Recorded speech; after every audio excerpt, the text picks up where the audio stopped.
All right, Shalom. Shalom. First and foremost, I want to give all praises, honor, and glory unto Yahweh, Bahashem, Yahweh Shai, Bahashem, Rachak, Wadash, and double honors unto the apostles and elders of Great Millstone, and peace and blessings to all you Wakim out there who pushing this word with all truth and sincerity, and as well as to all you believers out there who believing on the gospel. And it's the brother Quara Abad from the GMS Houston camp. And I was headed to do, I already had this lesson plan. I want to go live today. And shit, I'm walking on my way there right now. That's why I'm able to do this walk and talk. But, you know, as I was able to get coming, you know, on my way to do this lesson, another lesson had popped up in my mind. You know, Lord gave me the inspiration of something else to talk about. So that's what I kind of want to talk about while I'm headed to my destination. You know, now, well, as you see from the title, it says, I don't remember specifically, but we can't count nobody out. You know, and when I say we, it's us who are currently in the truth. You know, those of us who know we Israelites, those of us who have repented, you know, those of us who have now turned back to the Lord, keeping the laws to the best of our abilities, right? Calling on the name of Yahweh and Yahweh Shai. Those of us who have been comforted with this truth. That now just because we in the know don't mean we can count nobody else out because they not in the know. You see, just because we repented and somebody else ain't repent yet, we can't count them out. Because there was one point of time in our walk when we were still 2/3, as you know, living like a 2/3, when we were still living like niggas and Mexicans, ain't repent yet, right? Ain't know the Lord name yet. You had people who was already in the truth. Now, they could have very well looked at us and said, oh, that nigga a 2/3. Oh, he ain't stopping at the camp. He don't want to listen. It ain't for him, right? But we very well know, according to the scriptures, the Most High can have mercy on who he want to have mercy on, man. You know? The Lord can have mercy on who he want to have mercy on. And it's just a walk and talk. Like I said, I'm in, well, not in transit, but on the moves. So I'm just kind of speak through the spirit. I may quote some scriptures. I may pull them. You know, but and that's like Apostle Paul also said, like, if it be possible, right? If it be possible, live peaceably with all men. Because again, even if we see a Edomite walking down the street, just because he got white skin don't mean we could treat this man, you know, as if he's just an Edomite or less than nothing. No, because look, that Edomite you may be talking to, he could be the elect too. You know, this Elamite you talking to, he could be the elect too. How we treat people going on about our day-to-day life, we still got to apply this wisdom, because no matter who we talking to, whether it's somebody who look like a black, Hispanic, or a Native American, or whether they look like a heathen, they could very, very well be the elect. We can't count nobody out, man. We got to hope ourselves we're that number, right? And there's two examples that's coming to mind just hitting on that topic, right? You got Legion. I'm thinking of Legion. Matter of fact, let's walk this way. And hey, that sun beaming down too in Texas, so hopefully the phone will overheat. But like I said, I'm going to my destination. I want to do another little live show, but as we walk, we're just speaking. But it's two examples that come to mind, just showing we can't count nobody out. You got who? Apostle Paul. Just two that come to mind. And you got Legion, right? Now let's start with Apostle Paul first. Let's speak on him first. Or should I say, let's start with Legion first, because Apostle Paul's a little more to expound on. But let's just start with Legion first. Now, this was a man, it says he was ass naked, right? In tombs, living in tombs. People had to chain him up, right? Because it was a crazy man, a wild man. People were scared to be around him. Ain't no telling what he was going to do. Why? Because he had many demons on him. He had many demons on him, right? But this the thing. At this time that Legion had all these demons on him, it could have very well been said, oh shit, he a crazy man. He a 2/3. Oh, this ain't for you. You see? This ain't for you, Legion. Right? Now, mind you, think about all those people in the village where they stayed at. They were sane people. They was in their mind. They had clothes on. They went about their day-to-day life. They had children. They had wives. I'm sure they had jobs. They wasn't like Legion living in the tomb. They probably believed. They probably went to the synagogue, heard the word on every Sabbath. They was amongst those people. But when they looked at Legion, oh, he a crazy man, you know?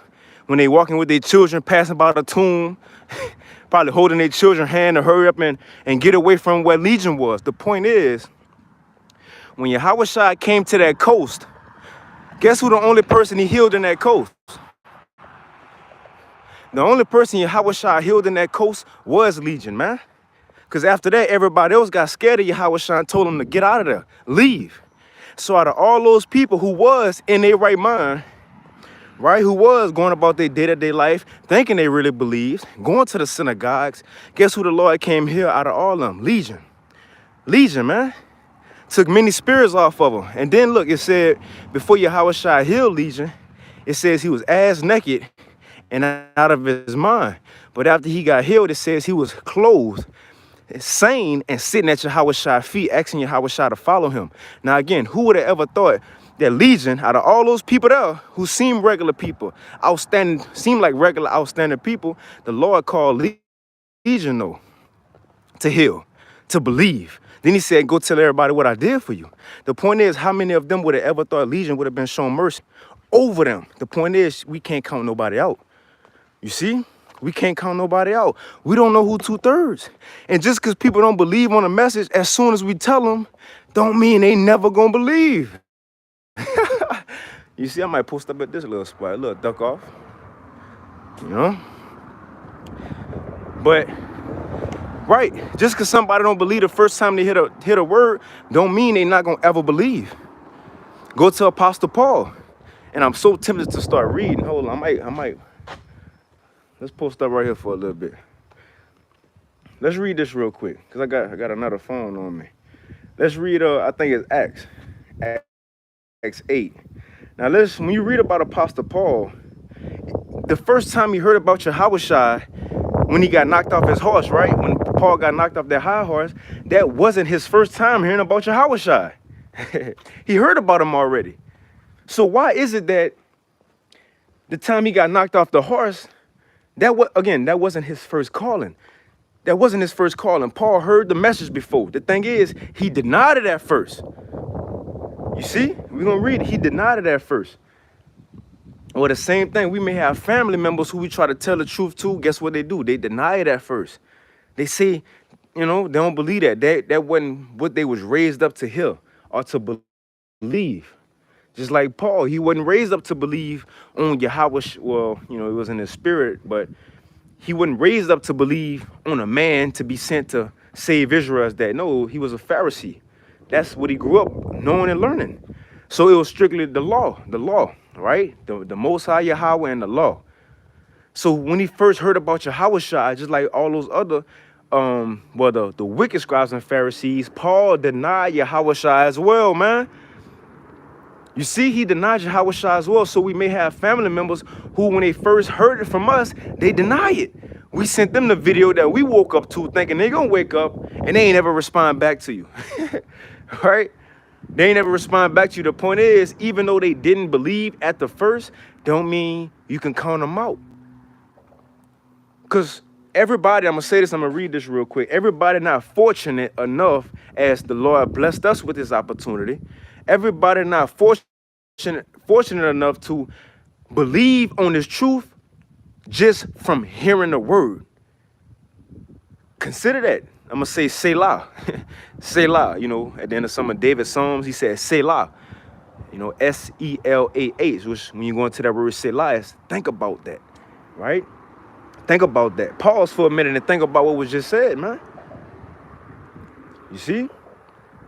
But again, everybody is called when the Lord ready for them to be called. And we happen to just be blessed with that first go round of belief by hearing the word only. We didn't have to see miracles. We didn't have to see anybody being raised from the dead. We didn't have to see chariots, you know, not just the orbs of lights in the sky, but full-blown shapes of chariots. We didn't have to see that yet. We didn't have to physically see Yahushua and many miracles yet. We just believed off the word. But this the thing. We have to remember how the Lord do things, man. Everybody who of the elect will not come into the belief just from hearing the word. We was given that.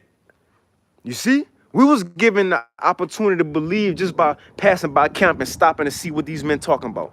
We was given that just by hearing men break down precepts on the YouTube. But remember, it's other people who of the elect is not for them to believe from hearing the word.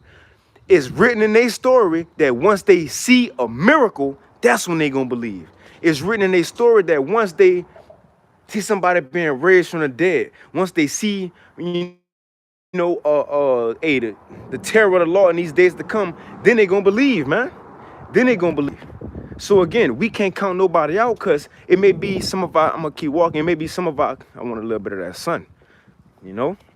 But it may be that Apostle Cabal spirit, you know? Let's keep it moving. But the point can't stay stagnant, man. We gotta keep it pushing. But the point is, it's written in some people's stories who are the elect today that they still living like niggas now. A nigga woke up rolling a blunt now, today. A nigga woke up texting another man, woman, worried about committing adultery today. But this is the thing, they're the elect. It wasn't just their time to get called yet. You got a nigga scheming and plotting, trying to go rob a nigga scat pack, you know? His Hellcat. But guess what? Here the elect. It wasn't their time to get called yet. They may haven't seen the thing that the Lord is going to put in their spirit to put that fear into them to turn back to the Lord, you know? So again, we can't count nobody out, but let's read a couple of scriptures talking about Apostle Paul. Oh, let me this tripod. Right, so there's Acts chapter, I'm gonna start in 8 just to give some backdrop. And again, I'm walking, I want to do another little live show here in a few. But it's Acts chapter 8 and verse 1. It says, and Saul, right, which that's Apostle Paul. Before he was called Paul, he was Saul, which just even in that perspective, showing that when we come into the truth, we become a new man. Because before Apostle Paul was Paul, before Yahushua, when he wasn't believing, he was Saul, man. So even that's for us. Right, we had our government names coming into the truth. But once we came in, we became new men, and even our names changed along with our mind. Right, so it says in Saul, so look, we was all Sauls before. Before any person came into this thing, liking videos, commenting, believing, right? We was all Sauls. We had that point in time when our life was Sauls. But the new man is the Pauls. From Sauls to Pauls, right? From rags to riches. It says, Acts 8 and 1, and Saul was consenting unto his death. So this is after Stephen died. And Saul was pleased to see Stephen die. That's to show you how off at this time Apostle Paul was. He was off in the spirit. And it ain't bad to say because it wasn't Paul himself. It was Saul, the old man. There was the old man. Now Stephen was a mighty man of the Lord. Right? He one of the reasons in the New Testament, we still have that history on everything that happened connecting back to the Old Testament. Because he ran down the whole history. But the point was, when this great man Stephen died, who Yahushua was standing up for in the heavens when Stephen was dying, Paul was happy to see him die. You know how fucked up that is to say today? If you happy to see a brother dying, or you happy to see a believing Yahushua dead, you know how fucked up, excuse me for my as the apostle said, my Swahili, right? But the point is, look how much of a nigga Saul was at this time. Although he was doing it out of having a zeal for the Lord, because according to what that is, I think it's Leviticus 13. If a brother want to throw it on the comment board, I think it's Leviticus 13, if I'm not mistaken. But it says how if you have another God other than the Most High Yahweh, right? If any of your brethren of Israel bring to you another God other than the Most High Yahweh, then the judgment for that is death. It's death. So what Saul was thinking, because he was a Pharisee, Apostle Paul was a Pharisee at first. So what he was thinking was that, man, they coming with another God. They talking about some Yahushua. Man, that's another God, man. It's this law and the Most High Yahweh. So according to the law, Apostle Saul was thinking, well, we got to kill these believers of Yahushua because they're trying to come to Israel with another God. But the thing was, no, this was who the the Most High wanted his people to believe on his son. But at the time, Saul ain't understand that. Now, this is what I want to say. As Saul, what he about to do to this church, which we the church today. So if we had a man, right, come amongst the churches and do what we about to read Saul was going to do, what would we call this man? We would call this man a 2/3. The Lord ain't fucking with him, right? This ain't for you. You know, you tell him, hey, this ain't for you, bro. Just keep it pushing. We would have told him that. Man, the Lord gonna kill you, man. You know, but it's getting emotional. Yo, man, the Lord gonna kill you. But let's read and see, because Saul was doing these same things. People will condemn a man for the day, but guess what? Guess what? The title of the lesson, we can't count nobody out. We don't know who is who. You can have somebody doing the work today, a 2/3, and somebody living like a nigga today, they're the elect. Again, that's another Selah. We can have somebody today doing the work, and they could be a 2/3. But you could have somebody in this world right now living like a 2/3, but they're the elect. We can't count nobody out, man. Be blessed at the Lord and grateful he called us, and hope he keep us. That's why we should show peace to all men, even if they seem a heathen, because a heathen could be, you think you walking around, you know, a Moabite, cutting a Moabite off in traffic, cussing him out, putting a curse up on him, but the whole time he the elect, he just ain't even get his calling yet. Right? He ain't even get his calling yet. We might be offending people in this world who are the elect, that they ain't even get their calling yet. And now you offending the Lord, little one. You know? But let's read about Saul. We was all Sauls before we turned into our Pauls, man. But this is Acts 8:1. It says, and Saul was consenting unto his death. So Saul was glad that believers was dying. Right? He let it happen. It says, and at that time there was a great persecution. You know, but if y'all can let me know, Baba Kasha, if we still rolling. Let's see. Shalom Tala Aki, Mark off on the comment board as well. Yeah, Bashima Shah Braka Thumb. See, the brother got in precept, GMS in his likeness. Ba, the brother out there in Orlando, it says Colossians 4:5. Walk in wisdom toward them that are without, redeeming the time. So even those who ain't in the truth yet, we still have to apply wisdom. Because what it's saying, Titus, I believe it's the book of Titus. It says that pretty much use wisdom so that we can convert the gainsayers. Right? So we can convert the gainsayers, man. So it's people who in this world don't believe, but how we act, how we treat them, they can be converted from that, man. You know, and again, I'm almost to my destination. Got a couple steps left, but let's finish this with Apostle Paul, though. So again, Paul was persecuting the church. Now, anybody in the church at this time would have easily said, man, Paul is a nigga. Oh, not Paul, but Saul is a nigga. Man, Saul is a 2/3. The Lord ain't dealing with him. But the whole time, although this man was in his, right, living like a Negro, unbelieving, guess what? He was called the whole time. He was chosen of the Lord the whole time. And not just that, but he had a great role. Man, calm that shit down. He had a great role. You see? Let's read it. So this Acts 8:1, it says, and Saul was consenting unto his death, unto Stephen's death. Right? He let it happen. He was glad to see it. And at that time, there was a great persecution against the church, which was at Jerusalem. And they were all scattered abroad throughout the regions of Judea and Samaria, except the apostles. It says, and devout men carried Stephen to his burial and made great lamentation over him. As for Saul, right, as for Saul, he made havoc of the church. So after Stephen died, Paul ain't stopped there. It says he made havoc over the church. What havoc mean? Let's see. Quick definition. Let's see what Google says. Havoc.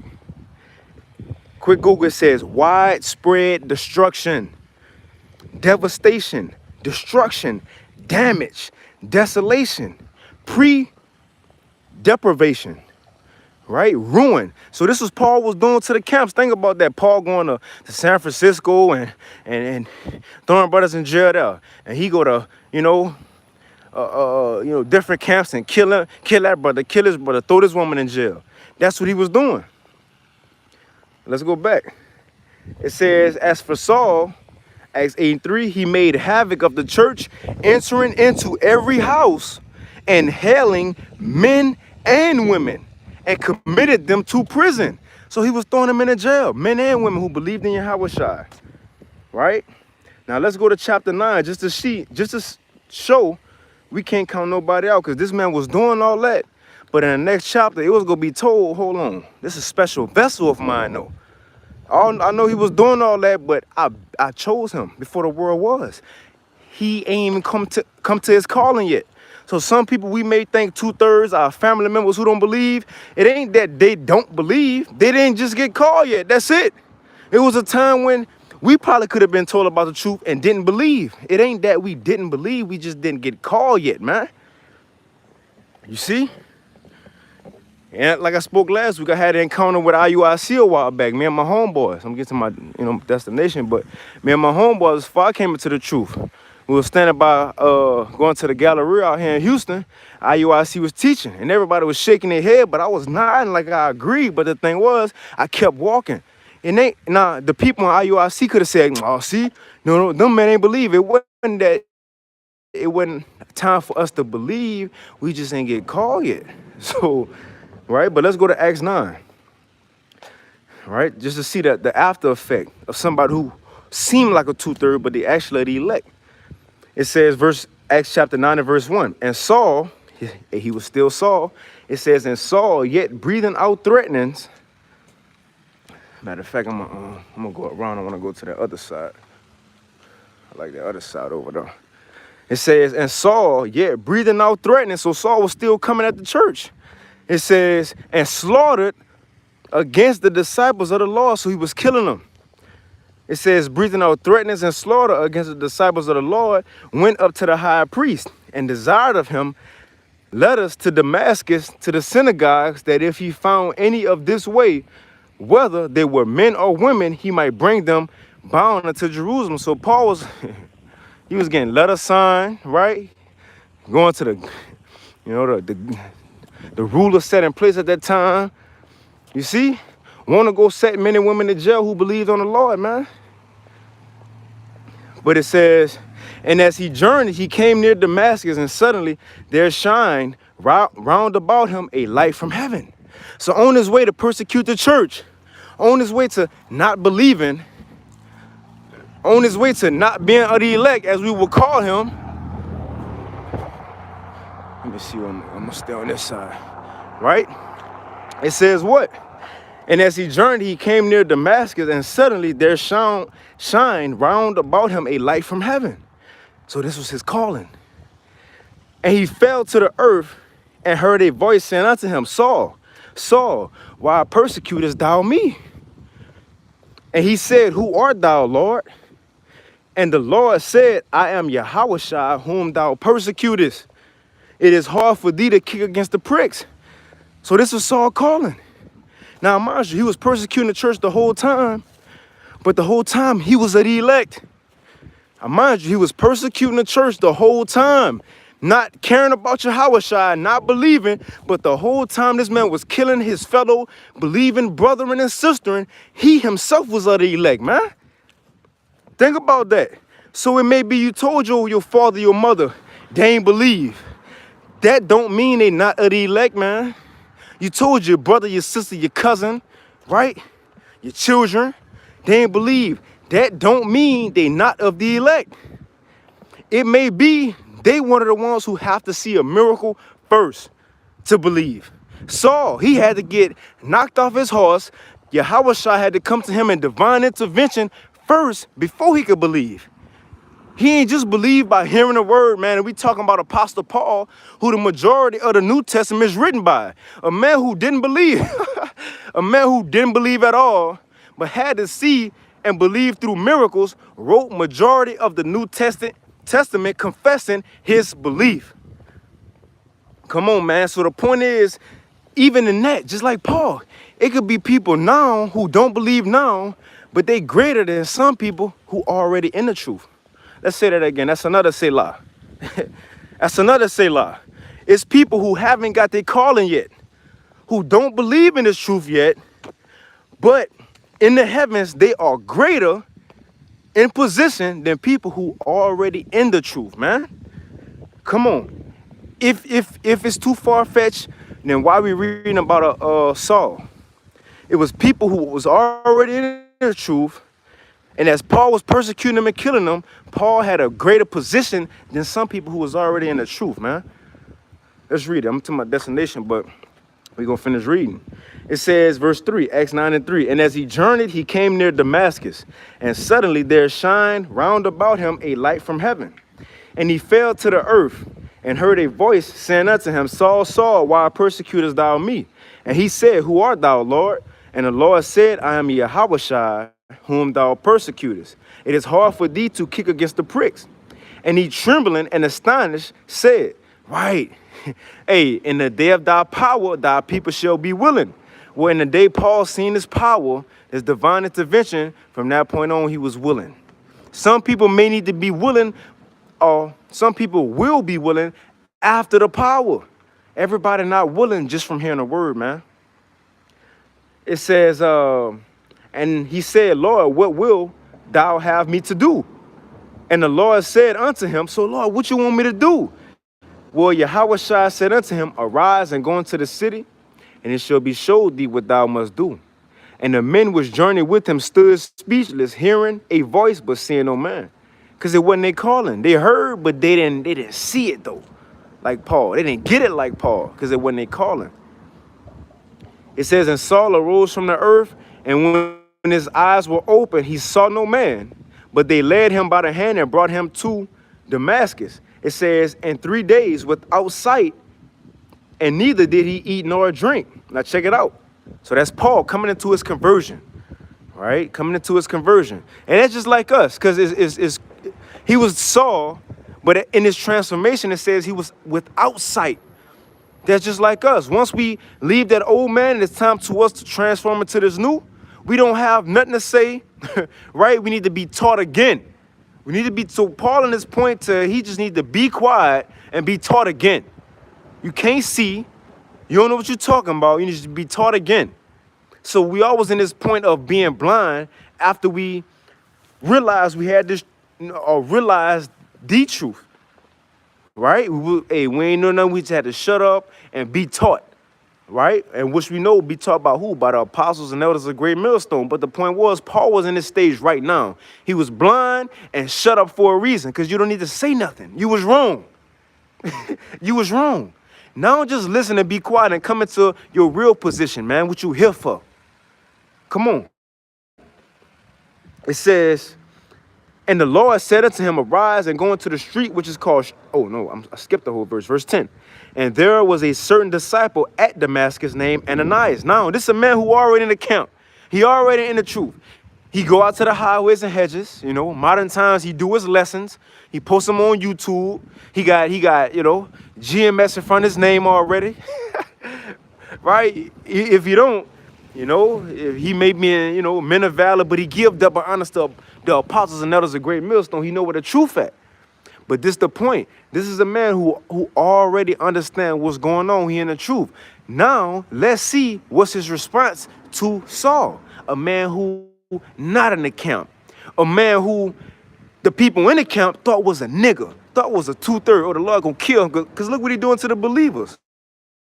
So this was Ananias' mindset. Lord, why you telling me to go to this nigga? In other words, let's read. It says, and there was a certain disciple at Damascus named Ananias, and to him said the Lord in a vision, Ananias. And he said, Behold, I am here, Lord. And the Lord said unto him, Arise and go into the street which is called Straight, and inquire in the house of Judas for one called Saul. So look, go look for this man called Saul. It says, and of him of Tarshish, for behold, he prayeth. Now, mind you, Ananias being told this by Yahushua. Look, go into this man, you know, Judah. his house and asked for a man named Saul. Now, mind you, Ananias already in the camp. He already in the camp. He already seen brothers do response videos on Saul, you know? You know, he already seen brothers post up response videos on watch out for this man Saul coming around the churches. So they already knew about him. And not for Ananias to hear the Lord saying, go to this man. That's like us today being told, look, go to G-Man, you know, G-Man, and vocab, you know, those people coming up against the gospel. Certain Christians, the Christian church, pastor who be going mess with IUIC, I forget his name. He got glasses, right? But go teach him. So again, the point is people in this world, whether it's our family or friends or whatever, it may seem as if they not of the elect. It's not that they not. It's just they haven't been called yet, man. It could have been people would have told we was Israelites before this truth. And at a point in time, we might have not believed and kept walking, kept it pushing. But guess what? Eventually, you got your calling, and lo and behold, look at you now. You're on a video talking about the Bible. You know, we on the bridges talking about the Bible. But a couple years before this, we wouldn't, come on, we ain't know none of this. Just like Paul. But let's read it. I'm going to wind it down because I want to do my other lesson. But it says, Acts 8, no, this Acts 9, we in Acts 9 and 13. So this Ananias' response to Yahushua telling him to go to Saul. And it says, verse 12, and have seen in a vision a man named Ananias coming in and putting his hands on him that he might receive his sight.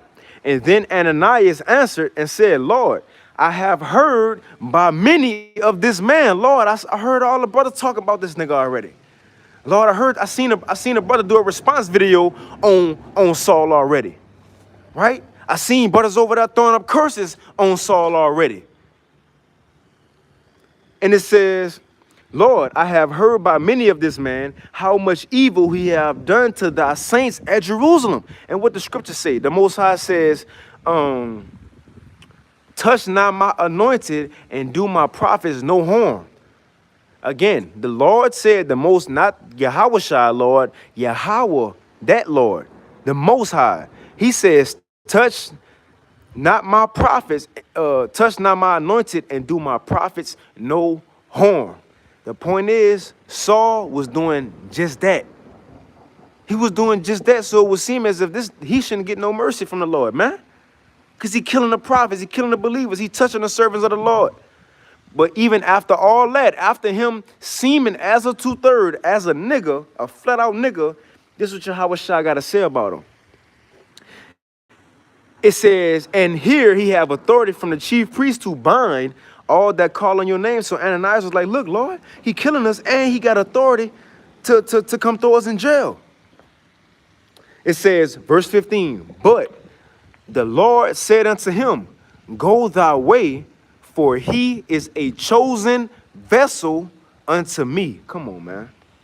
I hear what you're saying, Ananias, but go do what I told you, because this man is chosen.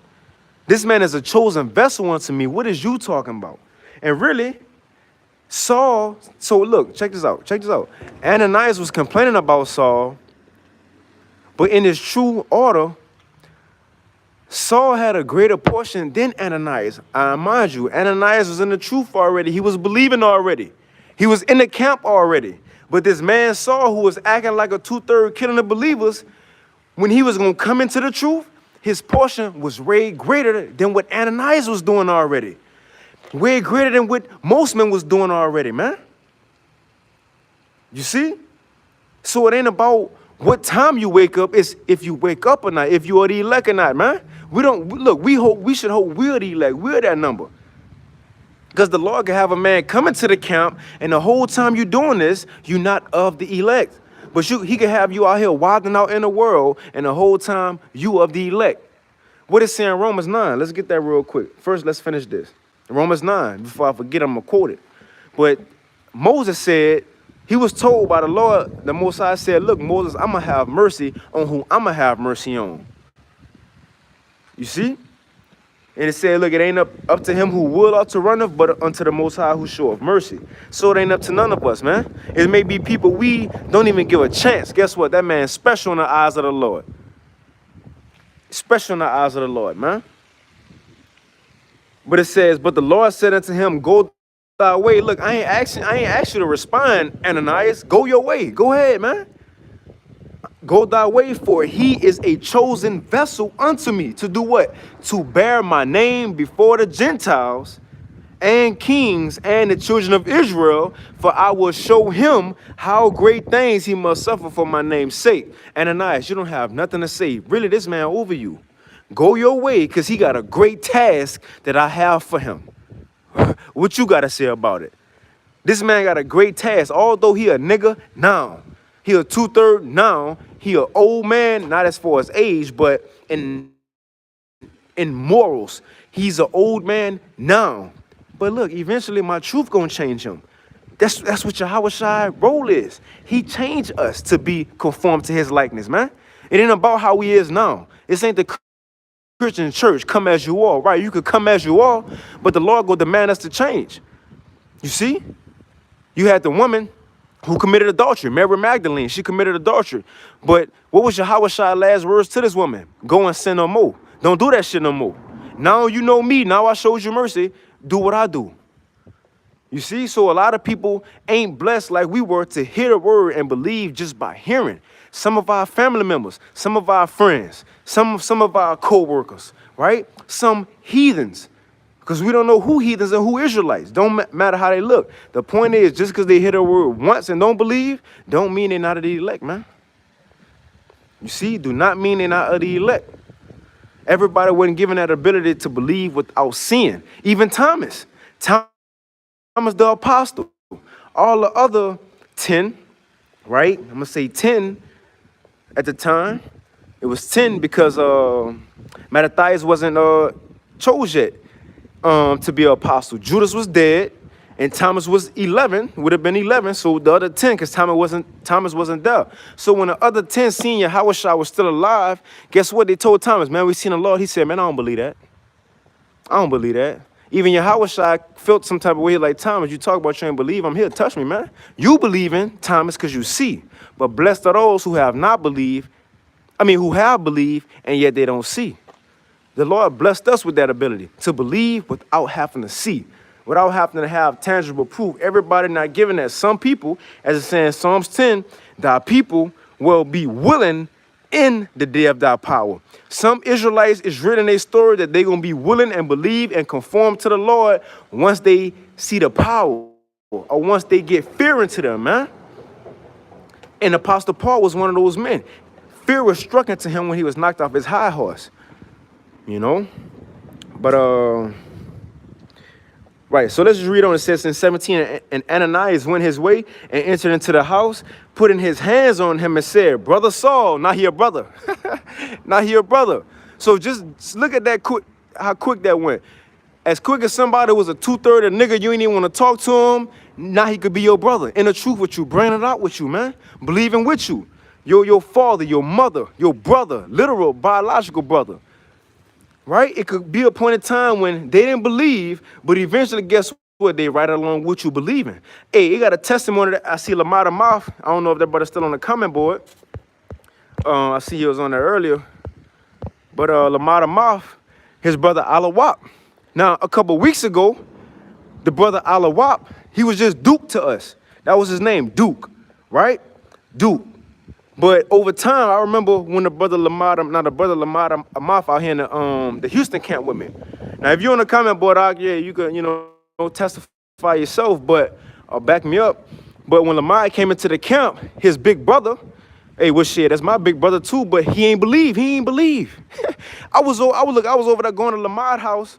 I was going to Lamar's house. Why? Duke, what we called him Duke at the time. His name is now Alawap, right? But when I was going over there, he wasn't a believer. And, I want to throw the brother, stuff out there, but he was still in the world. He was still smoking his cigarettes. We'll be talking about scriptures. He'll go on the balcony, hey, give him a couple puffs of his cigarette. Right? But this is the thing. Because of Lamar, the Lord had a spirit on the brother Lamar to what? Do his work. Because he was in the camp, come to camp. But he never got out of line with his brother. Said, man, he a nigga, man. He don't believe. He a 2/3. No, he worked with his brother. He worked with him, right? Gave him the scriptures, him and his nephew. Now, lo and behold, as his name was Duke, just like his name was Saul, that brother been coming to camp, right? Diligent. You see, the other day we had a fellowship and it was said, hey, this man ain't no more called Duke. His name Alawap. You see? And, going to, definition, but his name Alawap, the point is, it could have easily been said, nah, I don't know, your brother ain't gonna believe, but he's still smoking cigarettes, he's still doing that, he's still doing this. Look, that man coming out, and I wouldn't be surprised if he in the camp soon, because he beloved by the camp. He a help, you see? He a big addition to the brothers, man. The point is, it could have easily been said, yeah, I don't think your brother, this for him, bro. He can't put down that cigarette. Brother, I don't remember the last time the brother even smelled like smoke, even wanted to smoke. The point is, the Lord can change who he want, when he want, man. When he want. Let's finish this. It says, and Ananias went into the house of Saul, put his hand on him and said, brother Saul, now he his brother. The Lord, even Yahushua, that appeared unto thee in the way as thou camest, hath sent me, that thou mightest receive thy sight and be filled with the Holy Spirit. And be filled with the Holy Spirit. So after this man was just killing the believers, throwing men and women into prison, the Lord gave him the Holy Spirit from above. It says, and immediately there fell from his eyes as it had been scales, and he received sight forthwith and arose and was baptized. And he was in the truth. And he was in the truth, man. Woo! And it says, and he had received meat and he was strengthened. He ate and he was strengthened. For us, after we realized, damn, man, I'm living the wrong way, we repented. What's the meat we ate? Listen to these videos and we were strengthened after that. It says, and then was Saul certain days with the disciples at Damascus. Come on, man. And straightway he preached in the synagogues that he is the Son of the Most High. So look how quick the Most High turned that around. A man who seemed like a nigga, who we would have probably threw curses on today if he would have put his hands on a brother, right? Think about somebody coming up to the camp and punching a brother, beating a brother. Somebody passed by and shoot a brother. Paul was doing that. He was doing that, killing the believers, throwing them in the jail. We would have easily put curses up on this man and called him a nigga, asked the Lord to kill him. Guess what? The whole time he was at electo. The whole time he was at electo. And now those ones who was in the camp, in the church, they look back and like, damn, that's a brother. Damn, the Lord had him changed. Well, that's what we living through. We can't count nobody out, man. We can't count nobody out. You could be a 2/3 today and you could be a the elect tomorrow. You see? Even for me, shit. When I first heard the Israelite videos, the day before that, I was smoking blunts. Smoking, right? The next day, we heard it, and I'm like, oh, shit. You see? But the point was, you could be a 2/3 today, and the Lord could have you overnight, hear the truth, and now you want to hear more. Now you transforming your mind from this world. You see? On your path to being a striving to be the elect, man. You know, there's even after that, the chief priests and scribes, they were surprised and caught off guard because Paul, he asked them to get letters of consent to go to Damascus to throw men and women who was believing in Yahushua into jail. Well, on this trip there, he went to hating Yahushua, not believing, and came back believing. It can happen that quick, it's the point. Because when you read on it, says that they were surprised. Let me see. I'm going to read it. Verse 21. But all that heard him were amazed and said, is not this he that destroyed them which called on this name in Jerusalem? Hold on. He teaching you how was shot, but a couple days ago he was throwing them in the jail. What's going on? It says that he might bring them into bond unto the chief priest. It says, but Saul increased the more in strength. Paul kept it pushing. He was all about this work now. He wasn't worried about what people were saying about him, and that's how some people are the elect are. They 2/3 now, but once they hear the truth, they go say, man, look, fuck that old life. We pushing the Lord now. And it says, but Saul increased more in strength and confounded the Jews which dwelt at Damascus, proving that this is the very Mashiach anointed, man. Yahweh Shai. So a couple of days before that, he ain't believe at all. And then the next day, he went to being so on fire, you couldn't stop him, man. That's the spirit of the Lord. Let's get this in Romans real quick, and I'm going to end it. This Romans 9 and verse 14. It says, what shall we say then? Is there unrighteousness with the Most High? The Most High forbid. Right? Is it wrong if the Most High have a man who you came into the truth before, but then he come into the truth after you and excel? That's not wrong. Is it wrong for the Most High to have a man in the truth and a nigga in the world, and then have the person who in the truth fall out and had a nigga in the world come into the truth? No. It's not unrighteous. You know why? Because the Most High can do what he want. You know? That's two things that come to my mind when we consider occasions as this. Fear and humility. Fear and humility, man. Because that's a fearful thing for that to happen to you. And also, us being in the truth, it keep us humble to know, look, man, we ain't S-H-I-T. We ain't shit. I'm speaking to my, bro, come on, man. As the scriptures say, we worms, dust. The Lord can do what he want. That's why we got to hold, man, look, as he brought us in, he going to keep us in. But it says, what shall we say then? Is there unrighteousness with the Most High? The Most High forbid. For he said to Moses, I will have mercy on whom I will have mercy, and I will have compassion on whom I will have compassion.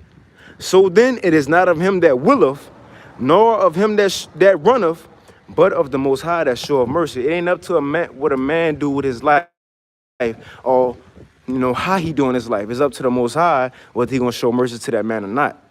You see? But I'm gonna end it right there, Lord willing. This lesson was edifying. I want to give all praise, honor, and glory unto Yahweh, by Hashem Yahweh Shai, by Hashem Chakwadash, and double honors unto the apostles. And elders a great millstone, and peace and blessings to all you Akim out there who pushing his word with all truth and sincerity, and as well as to you believers out there who believing on the gospel. They keep fighting, keep pushing, and we're almost out of here. Okay, I see the brother Cabal had a couple of precepts. Let me see. Ecclesiasticus 8:5, it says, reproach not a man, that's a good one. Reproach not a man that turneth from sin, but remember that we are all worthy of punishment. Man, that's beautiful. That's beautiful, bro. We are worthy of punishment. The scripture says the Most High was to mark iniquity. Who can stand? Who can stand? We all did something worthy of death. All did something that we shouldn't even be worthy of this calling, but the Most High still called us. Now, just because we in here, we can't look at the people in this world who still doing the same things we were just doing a couple years ago or months ago and cancel them out. Because the Most High still could show them mercy, even as he showed us mercy, man. Whether it's family, friends, whatever. You see? But again, I'm going to end it right there, Lord willing. This lesson was edifying. And again, once I want to give all praise, honor, and glory to Yahweh, by Hashem Yahweh Shai, by Hashem Chakwadash. And shalom, to all y'all who tuning in, as well as to y'all brothers across the four corners who pushing this word. We almost out of here. Keep fighting and keep pushing. And with that, shalom.